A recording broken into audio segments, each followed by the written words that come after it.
Осия картасы улутуна карабастан, мисалы үчүн этникалык кыргыз же болбосо жогору жакта айтып кеткендей этникалык поляк деп атпайбы?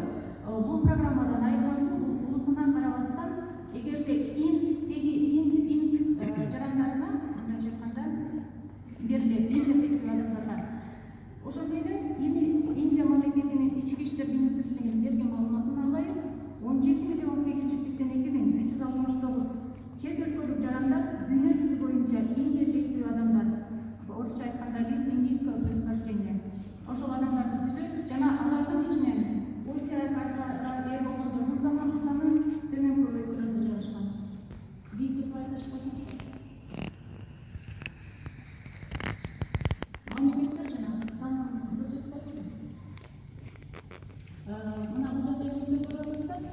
АКШ мамлекетинде 3.180.000, Малайзия өлкөсүндө, Улуу Британия, Канада, Фиджи, Австралия өлкөлөрүндө ошол Осия карта карманчылардын негизги саны жайгашкан.